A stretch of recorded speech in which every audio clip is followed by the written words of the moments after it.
They called me trailer trash the day I moved in. The HOA president's wife said it under her breath, but loud enough for the wind to carry. I'd just parked my old silver Airstream at the edge of the cul-de-sac, a temporary setup while my permits processed for a small modular home. The trailer wasn't fancy, but it was mine. I'd worked 20 years fixing other people's houses, and this patch of land was supposed to be the start of something stable. But from the moment the Airstream's wheels hit gravel, they treated me like a stain on their perfect postcard street. By week 2, I had my first violation notice: non-conforming structure. Then came complaints about unsightly storage, improper waste management, and community appearance violations. I mowed twice a week, swept the drive, kept to myself. Didn't matter. To them, I was a walking headline for everything they hated about people who worked with their hands. Then one afternoon, while I was installing solar panels on my trailer roof, the HOA president, Dale, polo shirt tucked into pleated shorts, the type who thinks power comes with a clipboard, strolled up my drive. He didn't even say hello. "Look, buddy," he said, "we've got a certain image to maintain here. You can't just live like that." "Like what?" I asked. He gave a little smirk. "You know, trailer people. No offense." That was the moment something inside me clicked. See,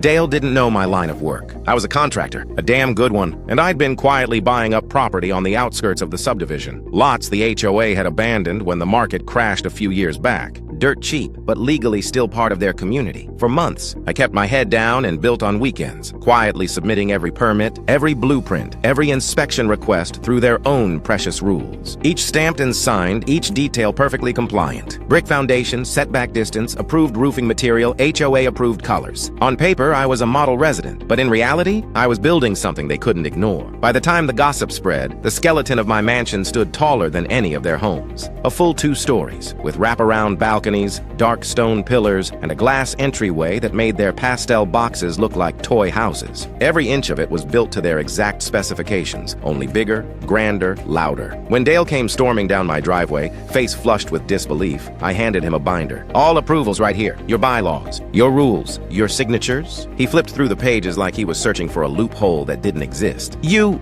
can't just..." "I can," I said, and I did. Construction wrapped by spring. My Airstream sat out front for the final reveal, polished and gleaming like a relic of where I started. At the open house, reporters came. "Local man builds mansion in HOA's backyard using their own rules." The story exploded online. I gave every interview with a calm smile, standing in front of the house they once said didn't belong here. Within weeks, property values soared. Not because of them, but because of me. Realtors called it the builder's mansion. The HOA had no choice but to feature it in their own promotional material. Now every morning when I sip coffee on my balcony, I look down at Dale's house, smaller, older, shadowed by mine. They called me trailer trash. Now they live under my roofline. If you think I handled this the right way, type mansion. Like and subscribe for more stories.